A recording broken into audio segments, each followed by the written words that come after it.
Olá, amigos e amigas. Mais uma hora do café informal, um bate-papo sobre temas do momento, polêmicos ou não, tá? Sabe aquele papo bem gostoso? Aqui. E hoje nós vamos falar sobre uma, um bate-papo, um tema que é, para mim, alguma novidade, que eu quero até trabalhar com este grande amigo meu, o Fernando Pianaro, que ele vai falar sobre um tema sobre neurosistemas organizacionais. A gente vai conversar com alguém que é doutor, aliás, é pós-doutor, né, Fernando? Pós-doutor. Pós-doutor, então, alguém que faz um estudo muito aprofundado. Mas, como nosso papo é sempre muito informal, eu vou passar a palavra para o Pianaro, como a gente conhece, né? Fernando Pianaro, vou passar a palavra para ele e ele vai se apresentar e falar um pouquinho sobre esse nosso processo neurosistemas. Ok? Então, Beleza, Pianaro, a palavra é sua. beleza. Bom, obrigado pelo convite novamente, né, Armando? Nós já fizemos isso uma vez, ao vivo e em cores, né?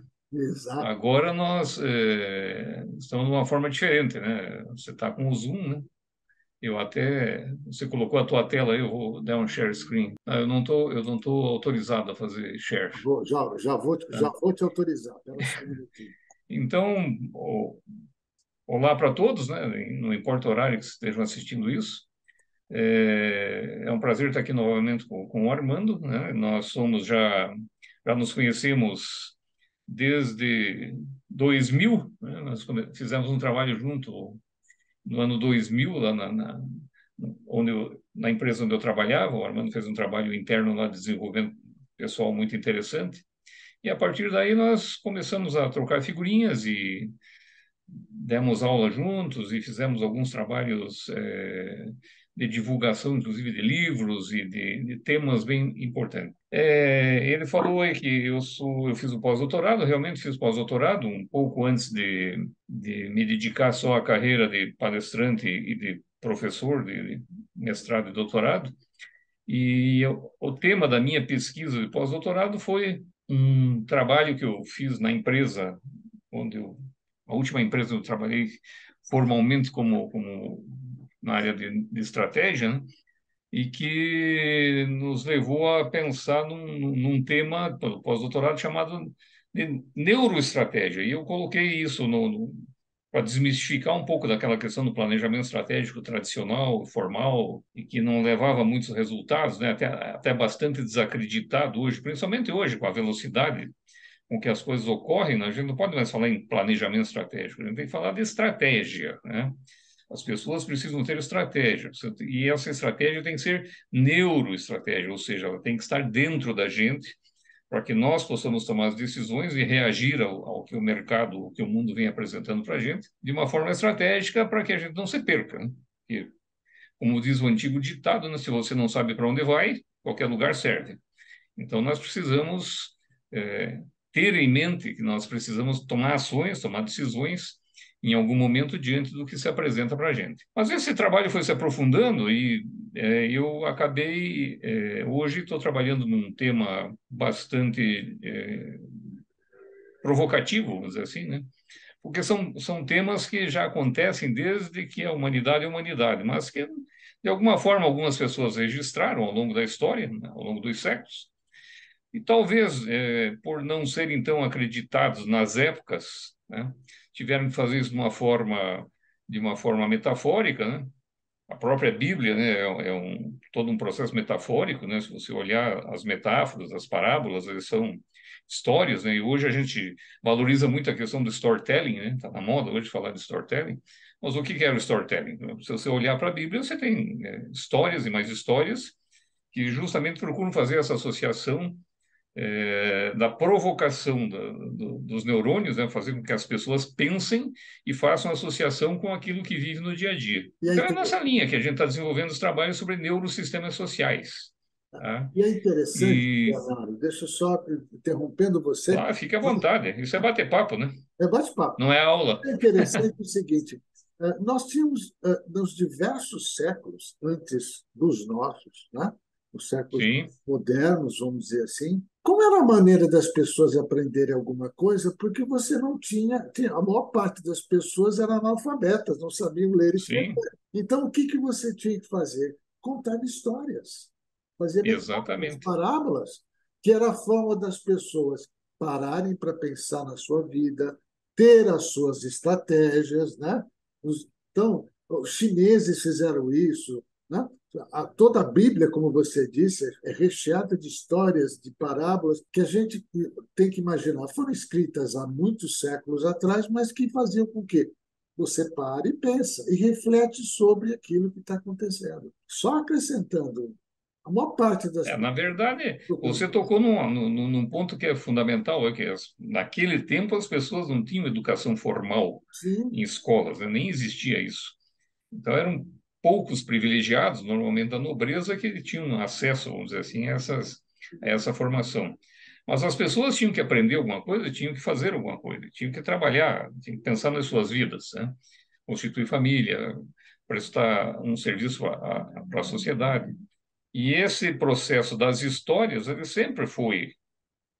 Se você pensar que a imprensa apareceu no final do século XV, né, nós tivemos 1500 anos aí onde se escrevia na pedra, onde se escrevia em couro de carneiro, pele de carneiro. Então, quem que fazia isso? Pouquíssimas pessoas. Então, a própria Bíblia, né, se tem, que é o livro mais lido e divulgado no mundo, né?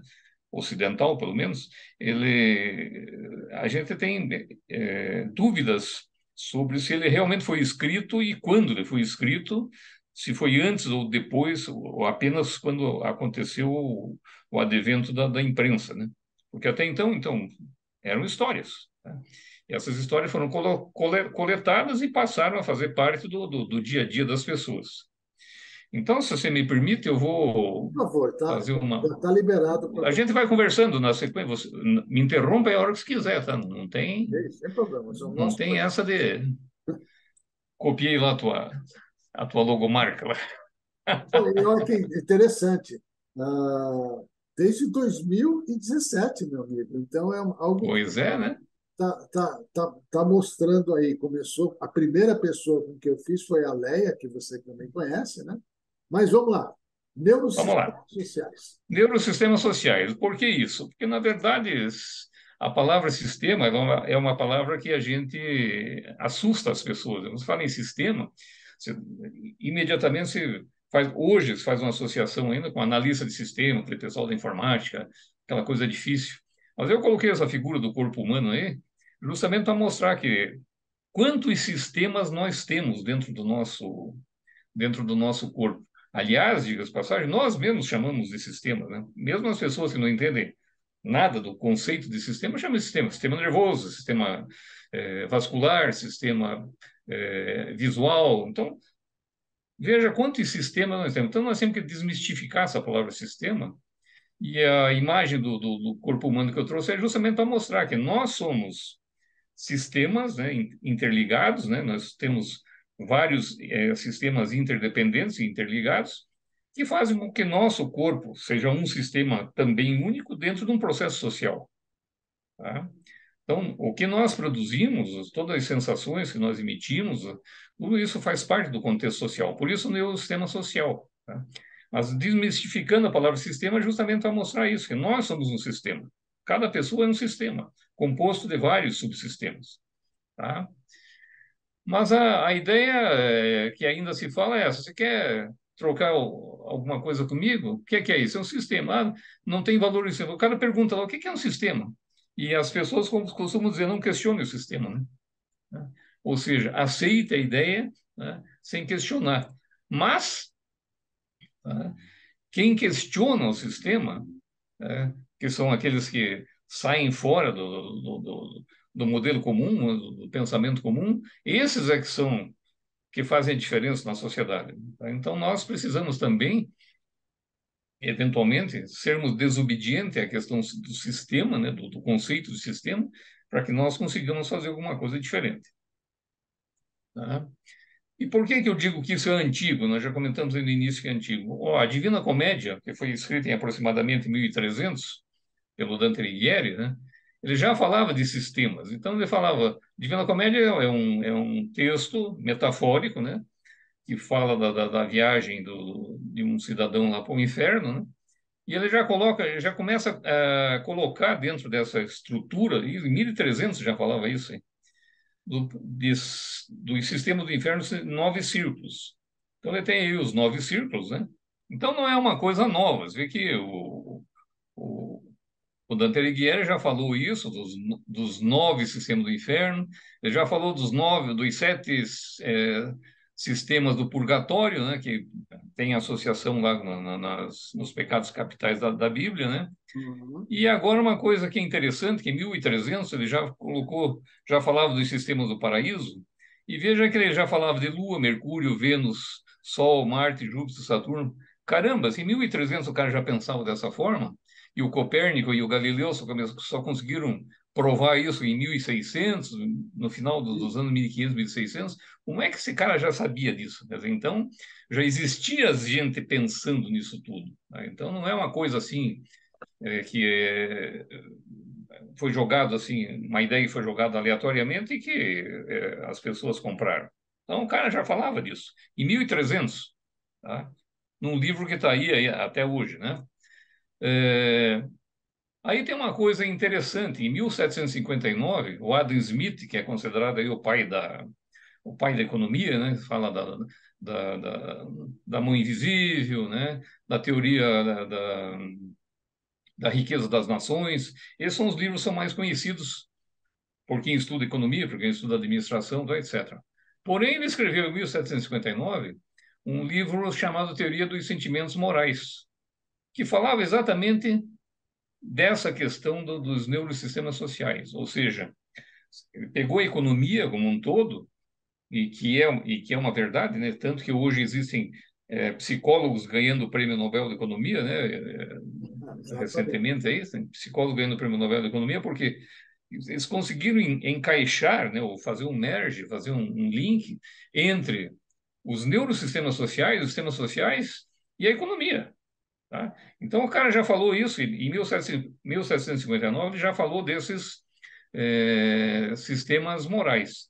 E antes dele, que não tá aqui, em 1713, teve o Bernard Mandeville, também inglês também, da época, escreveu um livro chamado A Fábula das Abelhas. Ele escreveu esse livro de uma forma assim, numa linguagem irônica, mas abordando todas as questões sociais da época. Então, se você pegar o livro do Bernard Mandeville, A Fábula das Abelhas, e foi escrito num período em que não havia tecnologia, não havia luz elétrica, não havia nada, e transportar isso para o que nós temos hoje, a associação é a mesma. Então essa questão de sistemas sociais já não é nova, é uma coisa muito antiga, tá? E que a gente tem que começar a se perceber disso. Caso contrário, a gente vai continuar repetindo erros e mais erros, né? De uma forma sequenciada, vamos dizer assim. Na década de 60, mais recentemente, na teoria geral do sistema do von Bertalanffy, ele se baseou, como a tua convidada de ontem, né, se baseou na questão biológica. Então, ele trouxe isso da biologia, né, toda a questão biológica da estrutura dos sistemas, como eu trouxe também no primeiro slide, um corpo humano, para mostrar que existem sistemas interligados dentro de todo o processo biológico, né, mas trouxe isso de uma forma que foi dado continuidade ao trabalho dele, e o Daniel Katz e o Robert Kahn, em 1966, escreveram a Psicologia Social das Organizações. Tá? Então, foi o primeiro livro que falou da psicologia social nas organizações. E Nós é começou a pensar interessante, em... e é interessante, Pianaro, o que você está contando. Muitos de nós estudamos isso, já ouvimos em algum momento falar sobre isso.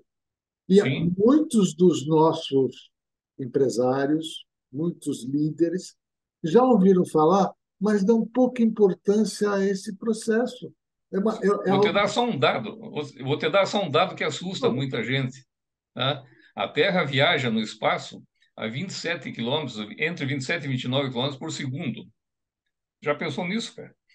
Não, não faço Nós, ideia. um segundo ela viajou 27 quilômetros no espaço. Quer dizer, é um troço absurdo, né? E se mudar essa velocidade, nós estamos ferrados, vamos tudo sair voando pelo espaço, Eu entendeu? lembro, Então eu lembro que tem Uhum. todo um sistema que funciona aí para dar esse equilíbrio. E a palavra-chave em todo o processo de sistema é exatamente equilíbrio, né? Eu lembro que meu filho mais novo teve um trabalho para a escola que ele tinha que montar o sistema solar com todos os planetas Aham. e ele fez tudo aquilo, pendurou bonitinho, tal, não sei o quê. E aí eu brinquei com ele e falei, filho, isso é o sistema solar, mas na verdade não tem esses fios aí que você está, a gente não consegue ver esses fios. Ele ficou olhando para mim, pai, você está brincando, né? Porque na cabecinha dele, ele era pequenininho, né? Tinha que ter fios, né? Tinha que estar Sim, pendurado em algum lugar, né?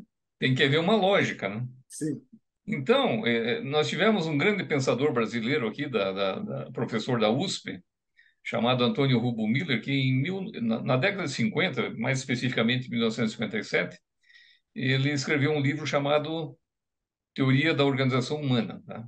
Se esse cara fosse europeu, fosse americano, ele teria ganho o prêmio Nobel.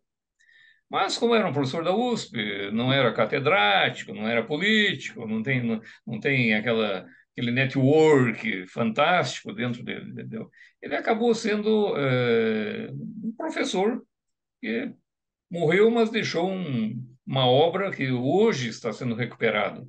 Os filhos dele, se não me engano, escreveram um livro tentando recuperar um pouco dessa história dele. E eu vou mostrar os 14 neurosistemas sociais aí, porque eu chamei de neurosistema, na verdade, ele chamou de sistemas sociais apenas, né, da organização humana. Mas eu coloquei o neuro para dar uma provocada nesse aspecto. E eu usei esse livro para fazer para criar, no meu pós-doutorado, para criar o conceito da acupuntura organizacional. Então, vamos lá. Esses 14 sistemas que ele colocou não são não existe mais de 14. Se você olhar, se fizer uma análise profunda em cima disso, vai ver que não existe mais de 14. E são esses 14 que nós vivemos no dia a dia, todos os dias, tá? Agora, inclusive. Então, o primeiro deles é o parentesco, ou seja, nós temos uma família. Como é que nós agimos, como é que nós interagimos dentro desse neurosistema de parentesco? Veja o quanto isso é importante, cara. Se isso entrar em desequilíbrio, todos os outros neurosistemas que nós vamos ver para frente também entram em desequilíbrio. sim, Então, como eu falei há pouco, o conceito aqui, a palavra-chave é equilíbrio. Ah, mas eu vou estar bem todos os dias com meu pai, com a minha mãe, com meus irmãos, com meus filhos? Claro que não, tá? Sempre vão existir altos e baixos. Mas a tendência de puxar isso para o equilíbrio, a inteligência do processo é tentar puxar isso para o equilíbrio, tá? Então, o primeiro é o parentesco, o segundo é o sanitário, que é exatamente para dizer onde você vive, como você vive. Você já se imaginou morando num lugar assim, né? É complicado. Então, você mora numa cidade do interior hoje. Eu estou morando praticamente o tempo todo lá em Caiobá, na praia. São sistemas diferentes, né? São modelos mentais diferentes das pessoas que vivem nessas cidades. Aqui, antes de começar a gravação, nós estávamos conversando exatamente sobre o pequeno problema que você teve aí na tua cidade, em função exatamente disso, né? Que algumas pessoas ainda não. O modelo mental é diferente na cidade.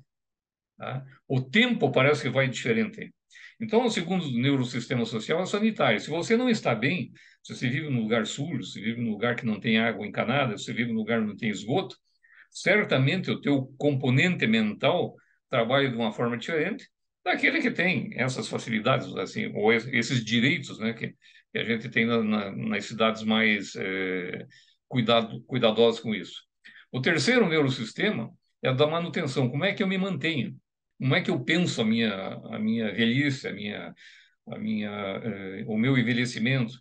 Como eu vou me manter hoje, inclusive, né, mesmo jovem, né, isso também serve para os jovens, como é que você se mantém, né? Com que você trabalha, você tem um bom trabalho, você tem um rendimento bom, que você possa ter esse processo de manutenção.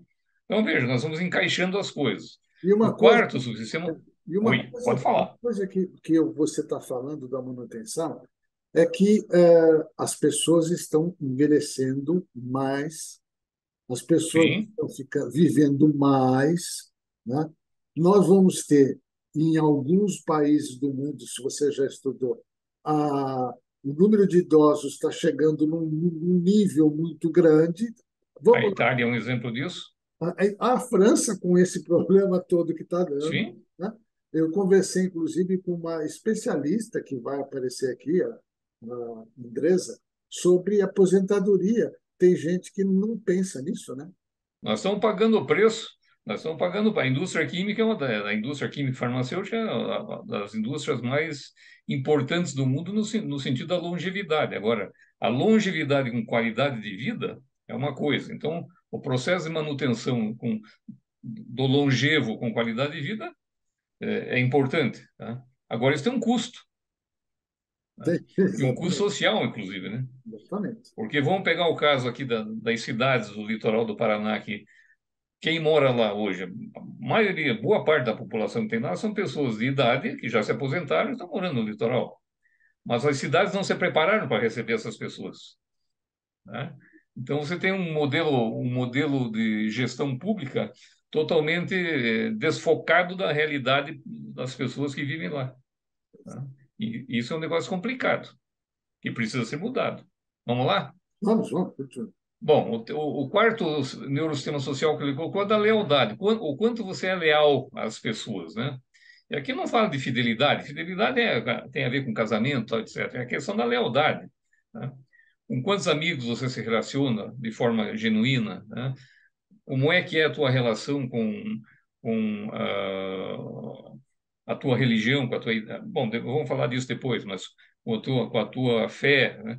Isso é uma questão de lealdade, tá? Eu posso, em algum momento, eh, estar, por exemplo, vamos pegar, eu já falei do casamento, que num processo de fidelidade, aconteceu, o casamento acabou, mas eu continuo leal à pessoa, né? E o leal à pessoa significa não falar mal, não destruir a vida da pessoa, pessoal, profissional. Não deu certo, não deu certo, tá? Vai cada um para um lado, mas sejam leais, né? No sentido assim da verdade mesmo absoluta, né? O lazer é importantíssimo, é um dos neurosistemas mais importantes, porque isso aqui que dá o equilíbrio para evitar os burnout da vida, aí como está acontecendo direto aí, né? Então, qual é a tua forma de lazer? Não é um lazer imposto pela sociedade, né? Você tem que ser amigo dos jogadores de futebol no fim de semana. Não, não é isso, cara. Se eu não gosto de futebol, pô, vou procurar outra coisa, fazer leitura, vou até ir para um cinema, ou fazer uma viagem, fazer uma caminhada, fazer uma trilha. Enfim, tem formas de lazer que são muito, e é muito individual isso, é muito peculiar de cada um isso, né? Então, você não pode massificar isso aí. Você entrar no processo de massificação, você perde a tua identidade, inclusive, né? Só uma coisa interessante. No meu caso, o lazer, às vezes, se restringe a fazer uma caminhada. Uma bela Sim. caminhada. E aí, Ah, hoje, na minha, dei uma caminhada, aqui tem uma revoada de andorinhas. E uhum. chegou numa rua em que os fios elétricos, fios de energia, fios de telefone e tudo estavam repletos Lotado. de linhas. Eu tirei até umas fotos e falar, pô, olha, isso aqui a gente não vê numa grande cidade, é um privilégio que eu tive, né? É verdade, cara. É verdade. O viário, como é que você se locomove do trabalho para casa, de casa para o trabalho, para a escola, né? Isso é importante. Quando você pega uma cidade muito grande, com trânsito caótico, com distâncias muito grandes, essa questão do viário afeta muito a questão da tua neuro, da, da tua percepção própria, né? Vamos dizer assim, do teu modelo mental, tá? Você Você já já levanta chega num cansado. lugar nervoso, né? Sim, totalmente. O sistema nervoso, né? Exatamente, já chega nervoso. O pedagógico, como é que você aprende? Você tem interesse em aprender coisas novas, né? E o pedagógico aqui eu expando um pouco, né? Eu passo para o andragógico, que é o dos adultos, né? De uma forma geral, e mais ainda o eutagógico, né? O eutagógico é aqui a minha vontade de aprender sozinho, né? Você tem vontade de aprender sozinho? Como é que você trabalha isso? Então, não é só você ir para uma escola, é como eu consigo aprender coisas novas, tá? Dar valor às coisas boas, por exemplo, nas redes sociais, né? Não a bobajada que tem por aí, né? Patrimonial, o que que eu consigo amealhar durante a minha vida? O que que eu consigo, como eu jovem, né? Pessoas jovens conseguem pensar em termos patrimoniais inclusive para a questão da manutenção futura, né, daquele outro neurosistema, né? É, agora, o patrimonial ele tem alguns aspectos muito peculiares, porque é muito pessoal, né? Tem pessoas que têm necessidade de possuir coisas, né? É uma necessidade muito latina isso, inclusive, né? Possuir as coisas, ter as coisas, né? E tem pessoas que não dão valor para isso, mas eles investem em outras coisas, investem em ações, investem em, viagens, inclusive, né? Por que não, né? O patrimonial também, se investir numa viagem de conhecimento, é um patrimônio que você está construindo, né? Para você mesmo, tá? Fernando, Pianaro, Pode falar. deixa eu só eu até comentar uma coisa interessante para você. Eu tenho um filho de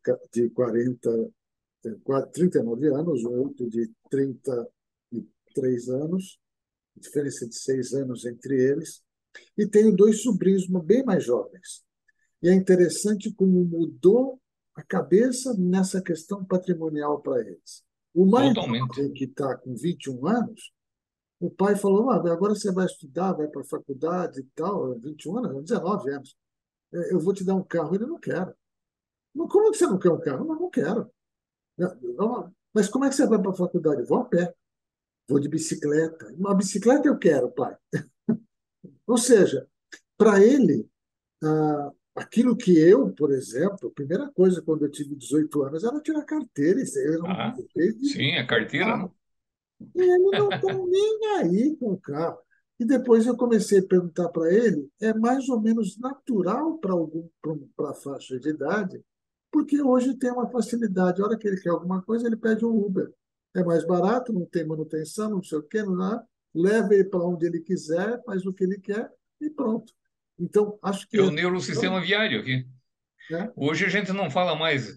Eu tenho trabalhado bastante com uma empresa aí que dá, uma escola que dá apoio para treinamento em concessionárias e revendas de automóveis. E hoje não se fala mais em concessionária de automóveis, se fala em concessionária de mobilidade, Exatamente. né? Mudou o conceito, né? Não tem mais aquela de concessionária de automóveis, é concessionária de mobilidade, porque essa concessionária agora ela pode vender, pode alugar, pode inclusive alugar com motorista, né? Tem uma série de coisas hoje que são diferentes, Uhum. tá? Produção é outro neurosistema. Como é que eu produzo? O que é que eu produzo para a sociedade, né? Isso é o que é o grande tchanco. Qual é o meu papel aqui no mundo, hein? Né? Qual é o meu papel no mundo? Tem que produzir alguma coisa, tá? Então, sei lá, vou ser escritor, ótimo, vai ser escritor. Vou ser professor, ótimo, vai ser professor. Vou ser industrial, ótimo. Vou ser, quero ser coletor de lixo. Tudo bem, qual é o problema? Tá? Vai estar sempre magrinho, sempre correndo no sol, né? Ou na chuva, né? Mas, enfim, é o papel de cada um. Até na semana, no domingo agora, eu fui dar uma palestra em Porto Alegre e peguei um Uber lá, eu estava conversando com o rapaz do carro. Ele falou que ele é veterinário formado e está trabalhando em Uber, né?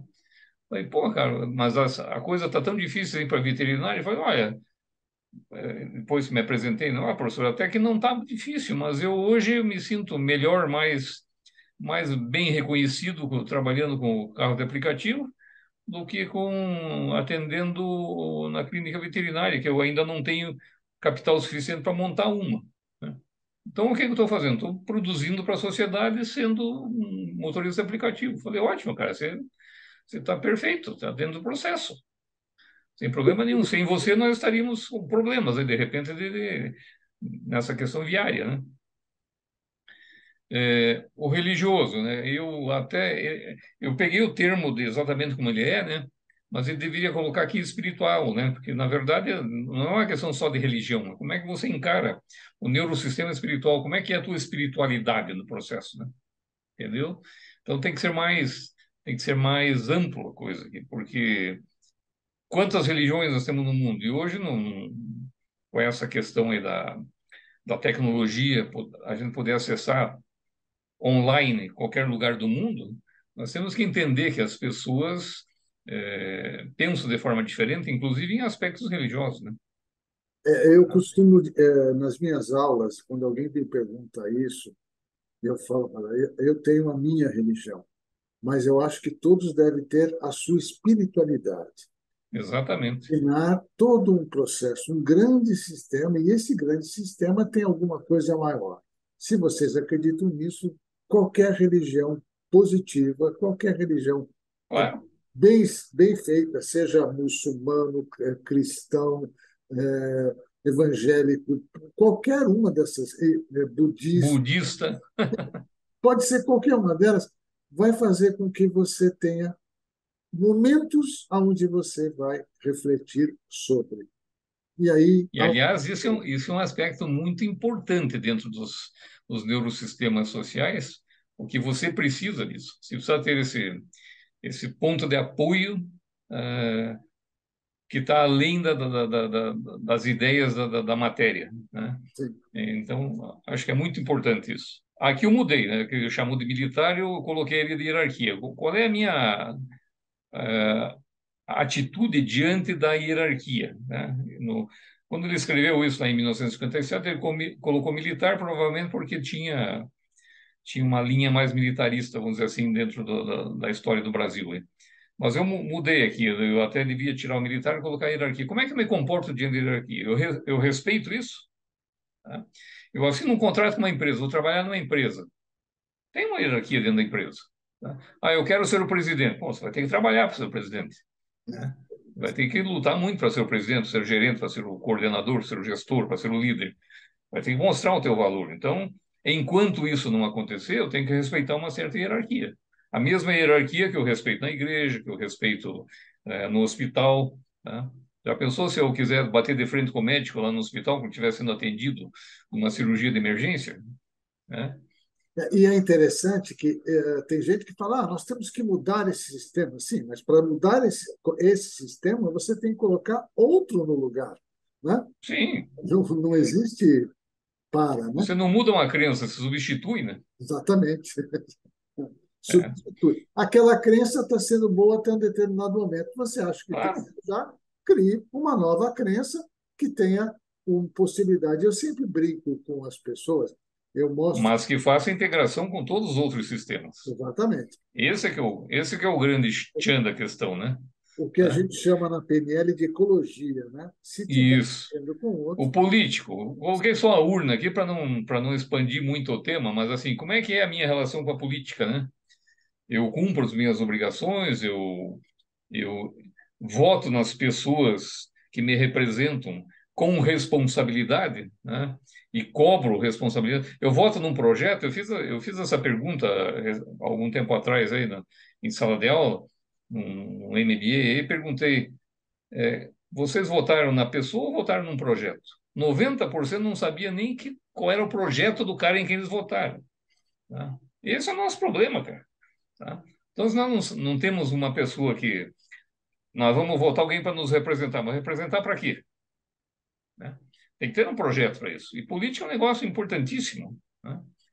É uma das coisas mais fundamentais que nós temos na porque humanidade, é essa questão política, né? Esse neurosistema político. a gente está Agora, num eu vou processo. escolher quem? Exatamente. E nós estamos num processo hoje de polarização, não porque a gente está discutindo grandes projetos, mas porque nós estamos discutindo pessoas, Pessoas, não o tá? projeto. E quando eu Nós não falo isso, temos. outro dia eu estava debatendo num grupo a respeito disso, falando, não, mas pelo amor de Deus, fulano é ladrão, esse e outro é não sei o quê, outro. Mas espera aí, quais são os projetos que cada um deles está propondo e como é que nós vamos acompanhar, Sim. avaliar e lá na frente dizer para ele, bom, você fez certo ou não. Você está me representando e como meu representante eu quero que você faça um projeto e não a ação pessoal. Maravilha. Porque isso nos afeta Sim? diretamente. Depois não adianta ficar aí nas redes sociais falando besteira e xingando todo mundo, não resolve nada. Então, e sabe qual é o cargo mais importante que existe dentro do processo político brasileiro, pelo menos? Não só brasileiro, eu conheço um pouco do americano, também do italiano, mas no Brasil, já que a gente está focado em Brasil, qual é a figura mais importante da política no Brasil? O vereador, cara, Sim? né? É o vereador, que ele tem que estar do teu lado, sabendo dos problemas da tua rua que não tem esgoto, da tua rua que está dando enchente, né? Esse cara que está mais próximo. Infelizmente, né? Vamos lá. O jurídico é outro neurosistema interessante, né? Porque como é que eu estou perante o sistema jurídico que me envolve, né? Estou em dia com as minhas obrigações, eu pago minhas contas, eu não sou um cara agressivo, eu não vou para a rede social falar bobagem, depois ser penalizado por isso, né? Hoje está muito complicado isso. Nós tivemos recentemente aqui um cara até bem, um sujeito bem representante, um bom representante aqui que falou uma besteira aí, está sendo processado hoje e está tendo problemas, viu? Né? Inclusive de arrumar trabalho, por causa da bobagem que fez numa rede social. Então, é uma coisa que, juridicamente, a gente precisa tomar cuidado. Né? Não é o mimimi do politicamente correto, não. É o que está na lei. Né? O que está na lei é o que está na lei, é regra. Sim, Ah, eu não gosto de seguir regra. Pô, então você está no lugar errado, no tá lugar no mundo errado. errado. Exatamente. Não, e o que é interessante é o seguinte, aqui, até para acrescentar alguma coisa assim bem engraçada, eu recebi aqui um bate-papo, né? Um pessoal dizendo uma história, né?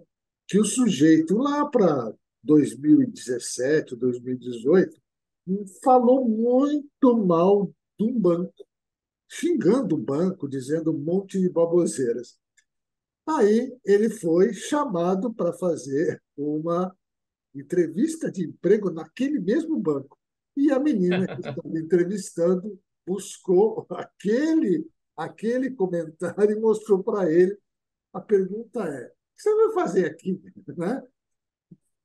E as pessoas, Exatamente. às vezes, perdem a noção de que o fato de estarmos aqui conversando pela internet, mandando mensagens, faz com que a gente tenha que seguir as mesmas leis que estão com os seus Claro, documentos.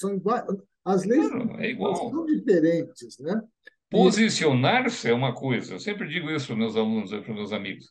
Você se posicionar é uma coisa. Você está se posicionando embasado numa crença, num conhecimento teu. Agora, sair simplesmente falando bobagem por aí, sem embasamento nenhum, isso não é posicionamento.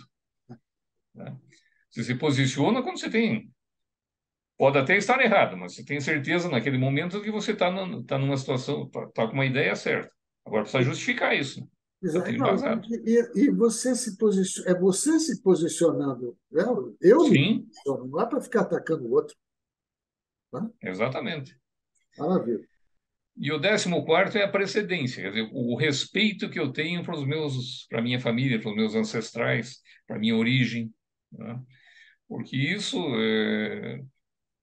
é tão importante às vezes quanto se pensar, nós vamos falar um pouquinho, nós temos um tempinho ainda, estou controlando um pouco do tempo aqui, para ver que hoje se fala muita bobagem aí nessa questão da diversidade, tá? Então a precedência é exatamente isso, o respeito que eu tenho pelos meus ancestrais, pela minha ancestralidade, tá? Ah, eu sou de descendência italiana? Porra, eu tenho respeito por isso. Eu tenho descendência africana? Eu tenho que ter respeito por isso, tá? E eu sou um cara que posso falar isso de cadeira porque eu dei aula para muitos alunos angolanos, moçambicanos, tá, etc. Os caras têm um carinho pela gente, um respeito, tá? Tento tirar da gente o máximo possível de sabedoria, de informação, para que eles possam também levar para os países deles, né, uma coisa diferenciada. É uma coisa que me. Quando eu tive a oportunidade de ser orientador de 8 pessoas de Angola, cara, eu me senti emocionado, tá, de trabalhar com eles, porque pelo respeito que eles me dedicavam, eu falava, ó, cara, você não me deve nada, esse é o meu papel, né? Trazer isso para vocês.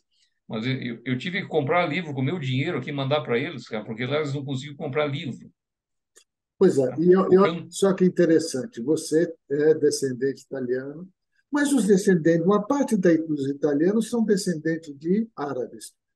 Teve muita invasão de árabes e tal. sim, Uma das coisas que eu ensinei para os meus filhos foi o seguinte: olha, vocês jamais falem uma coisa, porque na minha descendência, embora o meu avô e minha avó, por parte materna, eram italianos, o meu parte do meu pai tem índio, negro, cafuso, Sim. tem tudo, né? Ainda, eu até brinquei, tem mineiro e goiano, né? Não, Então, se pegar a família da minha mãe também, ela vem, tem até na quarta, na quarta linha de ascendência, ela tem negros. sim. Quer dizer, O meu então, pai, o meu pai disse que um dos bisavós que ele chegou a conhecer era um índio e que sim, ensinou para ele alguns acredito. passos. Eu falei, tá bom, né? Eu acredito, Então, acho que um pouco de exagero dele, mas eu acredito.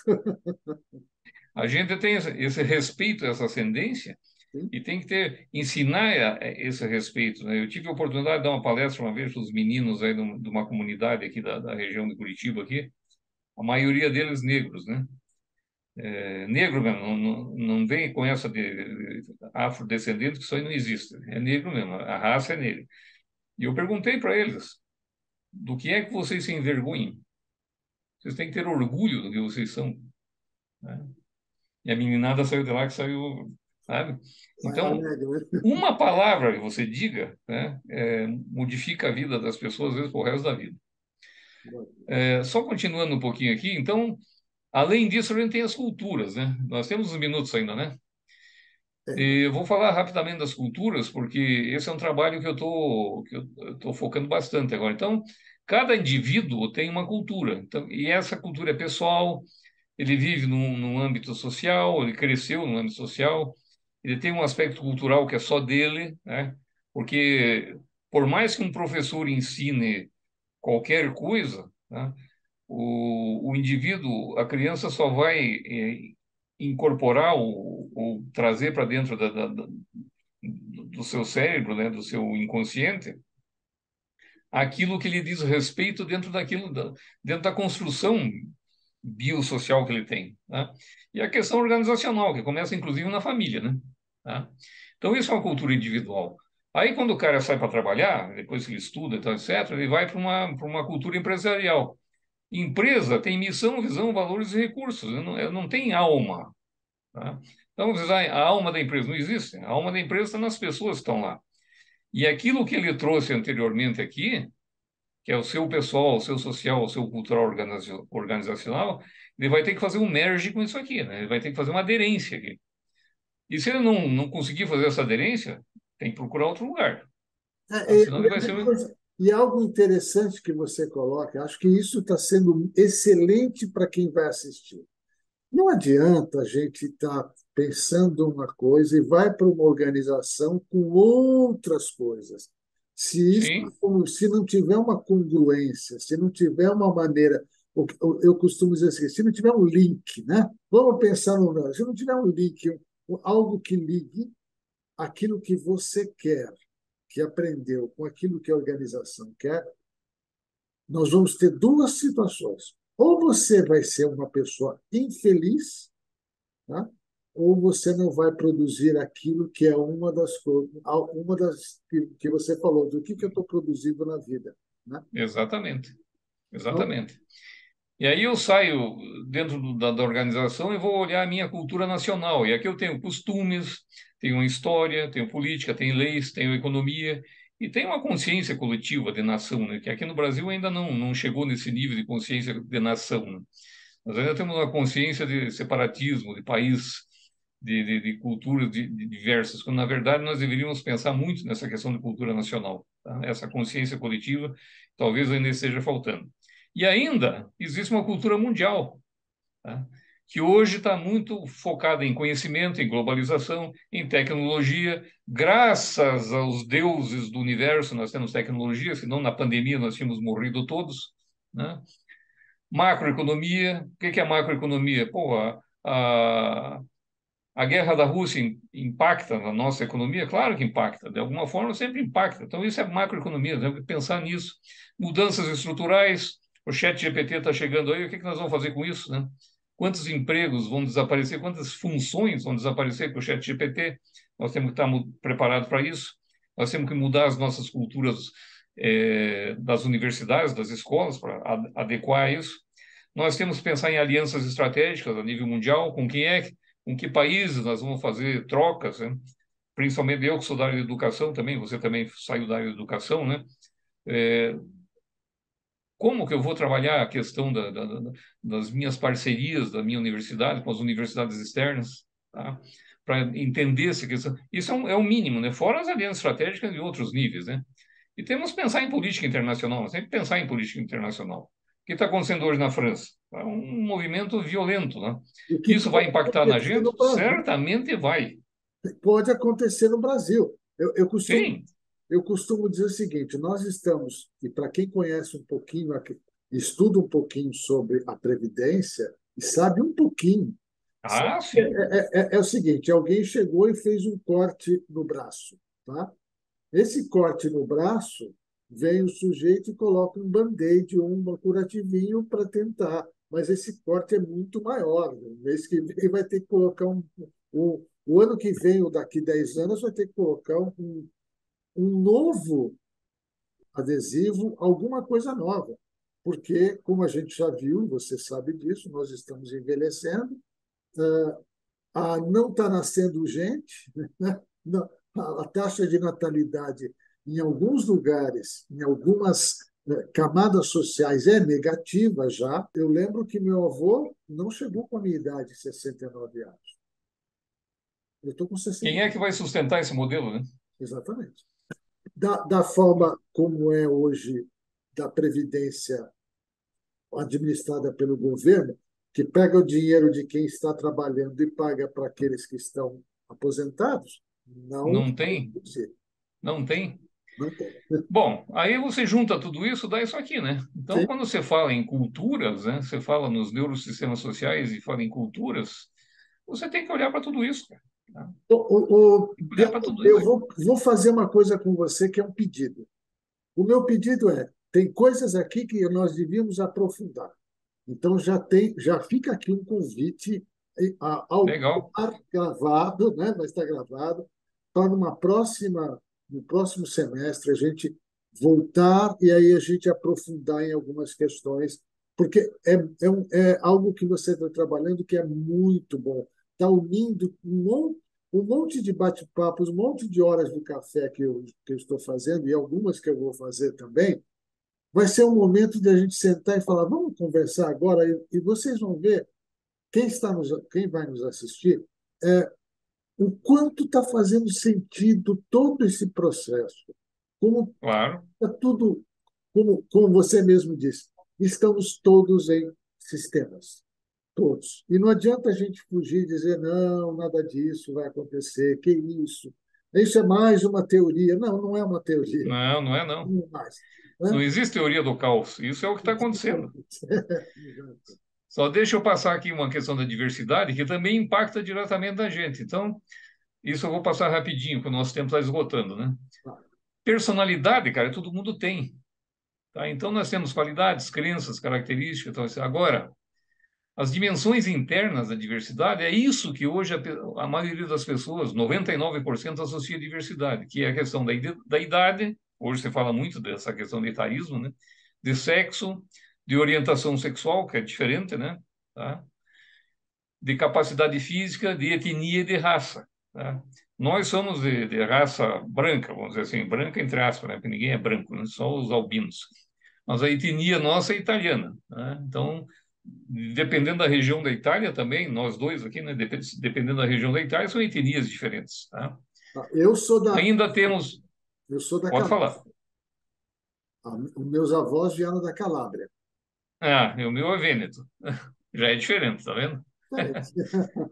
Aí nós temos dimensões externas. E aqui sim eu queria aprofundar num outro bate-papo, né? Sim, Que é a questão da origem geográfica, da renda, da atividade de lazer, tá? Que também é diversidade. Formação acadêmica, da aparência, influencia o julgamento das pessoas? A aparência, claro que influencia, sim, sim, sim, tá? sem dúvida. Eu estou de camiseta aqui hoje, porque é um bate-papo informal. Se fosse formal, eu estaria de paletó e gravata, tá? Porque a aparência impacta no tipo de trabalho, no tipo de atividade que você está fazendo. A situação parental, né? Como é que o camarada vive com a família, situação conjugal e a questão da religião, né? Tem muitas muitas pessoas que não aceitam as religiões e crenças dos outros, ainda, né? No mundo inteiro, né? No mundo inteiro. Não é uma questão de Brasil, E não, é nós, do mundo inteiro. em alguns casos, a gente tem guerras ainda e É. conflitos ainda que a gente vê. Eu vou te dizer uma coisa, como eu falei para você, eu orientei pessoal da Angola e Moçambique, né? E de um outro país lá. O- Apesar da raça negra, eles são de tribos diferentes. Eles vivem em guerra.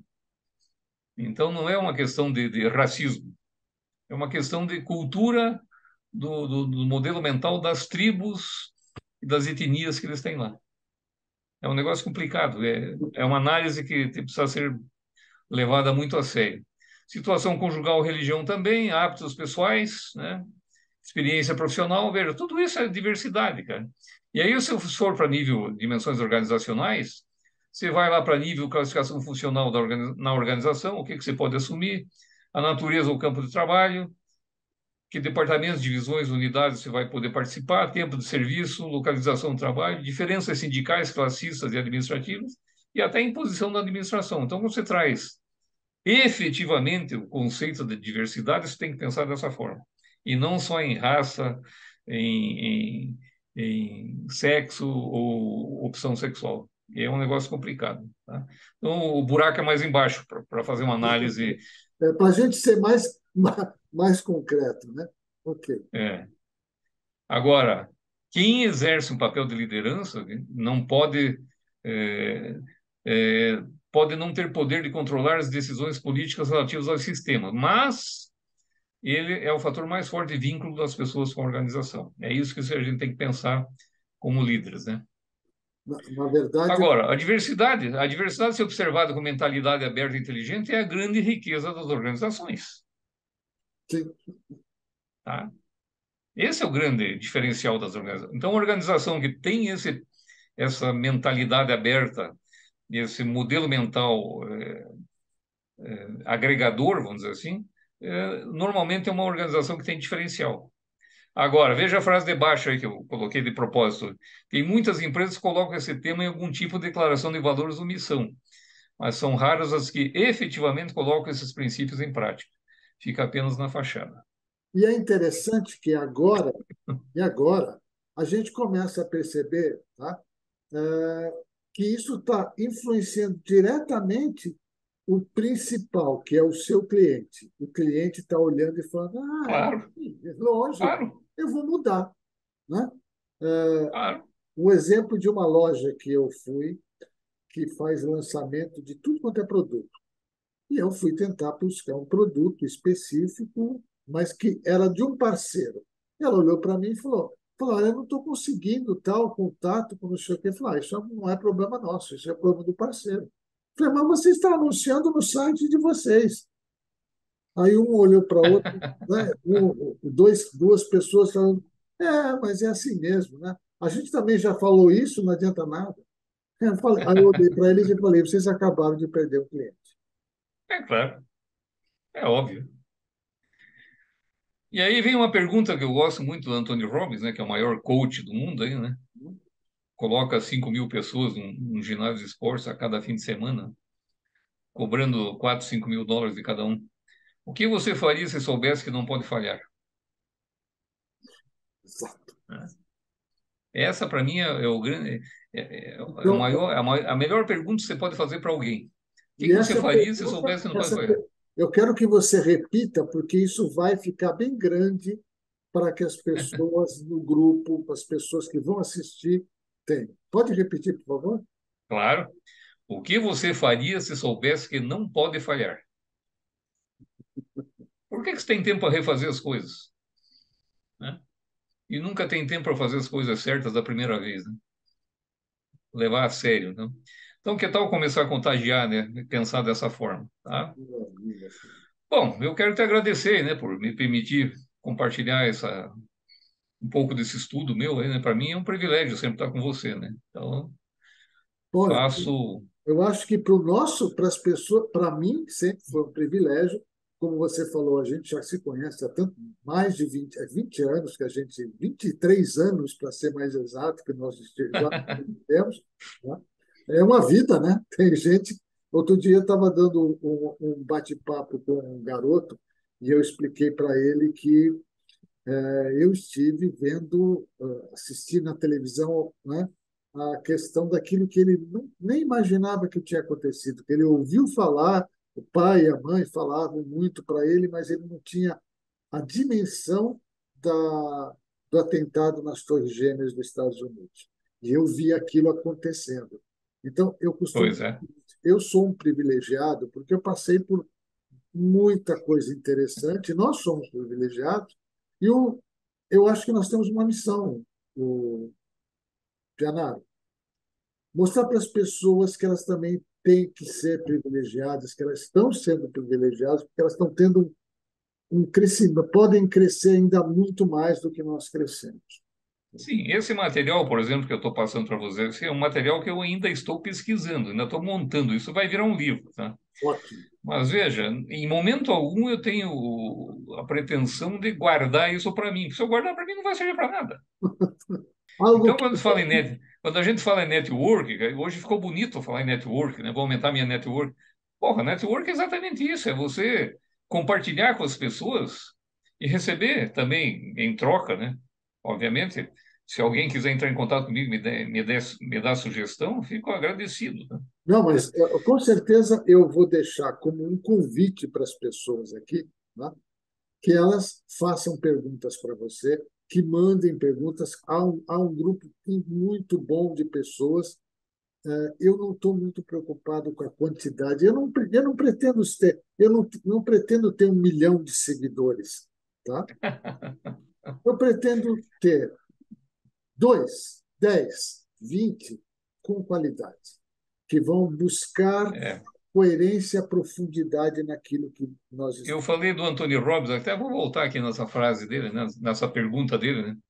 O que você faria se soubesse que não pode falhar?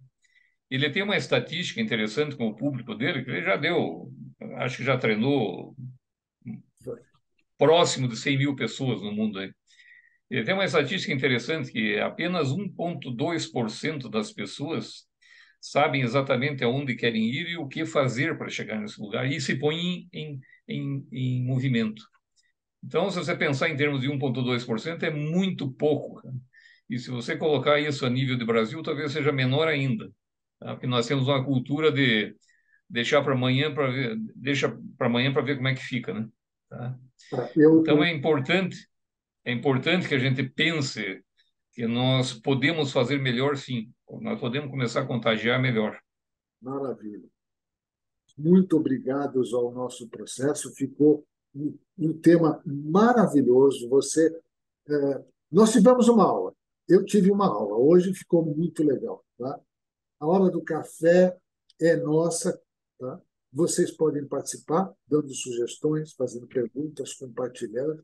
Quero agradecer também aqui a Nathalie, que vai fazer a edição da Inclusive, só te interrompendo um pouquinho, você pode fazer, a partir desta apresentação, você pode sugerir temas que sejam relacionados a ela. Será um prazer fazer isso. Veja, nós estamos olhando e estamos vendo no mundo de hoje a mudança de uma história.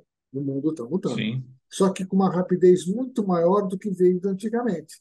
E então, vamos nos preparar. E a maneira melhor de nos preparar é através do nosso neuro, das nossas. Não é. Hoje nós não estamos numa era de mudança, nós estamos numa mudança de era. Exatamente, é isso aí. Exatamente. Muito obrigado, meu amigo, e até a próxima. Um Eu grande que agradeço.